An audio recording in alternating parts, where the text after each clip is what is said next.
Hey everyone, hope you're all well. Today we all heard the disappointing but not surprising news that Halo Infinite would be delayed until sometime in 2021. This honestly was the right thing to do, especially with everything going on this year, and of course the negativity towards the Halo Infinite demo must have been the final factor to force 343 and Microsoft to delay the game. I will just say what we saw from the demo in terms of gameplay really impressed myself and many other Halo fans. It's just the graphics and a few other minor details that let the game down. And it was clear to see from that demo that Halo Infinite was not ready, or at least graphically ready to look like a next-gen title. What's important to remember is that Halo Infinite will be the last Halo game for the next 10 years, so this game really needs an amazing launch to be successful. There are far more positives than negatives regarding all of this, but in this video I want to show you just how delaying Halo Infinite will actually give 343 the time needed to polish all the issues we had with the demo,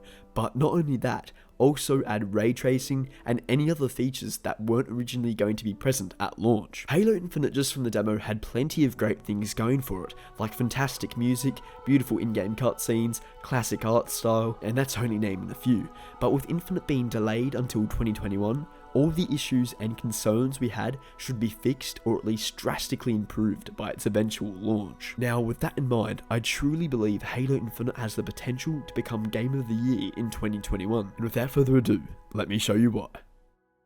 The first thing I want to say is that Halo Infinite's launch needs to be perfect. Of course, I think we all know this. There can be no mistakes with this game's launch, considering Infinite will be all we have for the next 10 years. There's no do-overs. If something isn't right, the community will bring light to it. This is a good and bad thing. Good because the Halo community will always tell 343 whenever they are screwing the pooch with the Halo games so they can continuously improve. But it's also bad because it can turn new people away from the Halo franchise, especially once they see all the negativity towards the upcoming Halo game. After the Halo Infinite demo released, I could see on so many different platforms the amount of people bashing the game, entirely because of the graphics, saying that they won't be getting the Xbox Series X anymore after what was shown. What I'm trying to say here is that people judge things very quickly and often arrive at conclusions without much thought, and it can take a great deal of time to make those people see reason.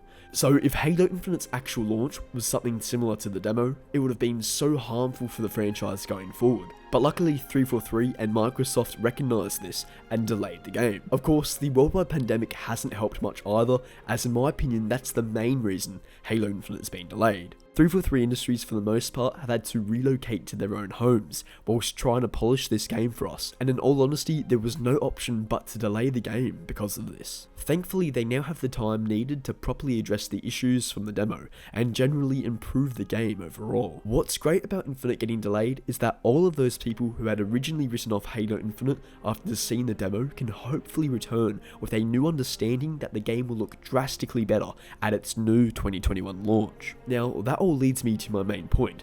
Halo Infinite with all of these improvements at launch will have the potential to become Game of the Year in 2021. I strongly think this after everything we've seen and heard, and with Infinite being delayed, the chance is absolutely there. 343 just need to take their time with Infinite. The foundation for an incredible game is already there, as we've seen from the demo, and regardless if you like Sprint or hate it, this game has a very good chance of returning Halo back to its former esports glory. In saying that, Halo Infinite needs to have an equally amazing campaign and multiplayer to be considered Game of the Year in 2021, and of course, be 343's best iteration of Halo. 2020 has already had some amazing games released, and of course, still has the highly anticipated Cyberpunk 2077, which I think will take the world by storm once it releases. Even with the remaining 3 to 4 months of polishing, there was no way Halo Infinite could compete with a game like that for Game of the Year in 2020.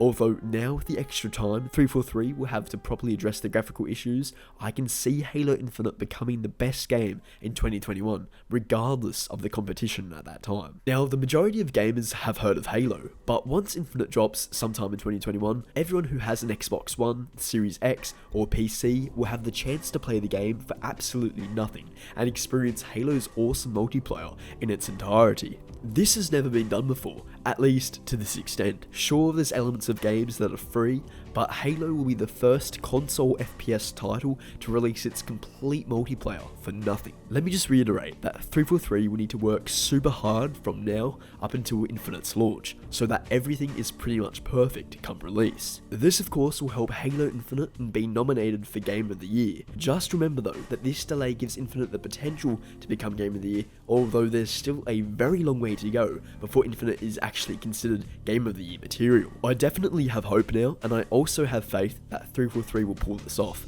and make this game a Halo game to remember long into the future. I feel like all of you watching know this quote, but as Shigeru Miyamoto once said, a delayed game is eventually good, but a rushed game is forever bad. This seriously is something that should be attached to Halo, especially after the way Halo 5 launched, missing so many important features one would expect from a traditional Halo game. I know the wait for Halo Infinite has been hard, and that we now have to wait even longer, but we can do this. We've waited this long. I think we can wait even longer, as hard as that sounds, for an amazing Halo game.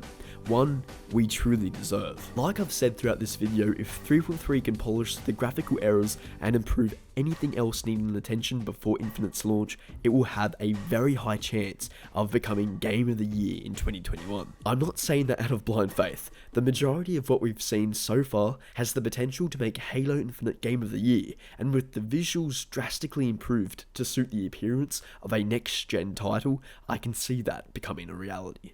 Alrighty guys, it's going to wrap it up for today.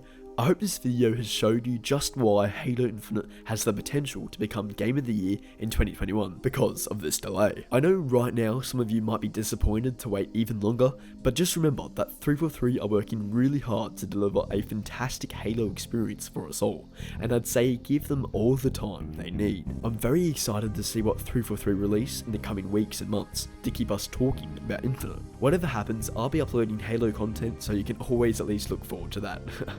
If you guys want to join my Discord, the link will be in the description, my Twitter also. Anyway fam, thanks so much for watching. Please like the video if you enjoyed, and subscribe if you want to support me that little bit extra. Thanks guys, have a good one.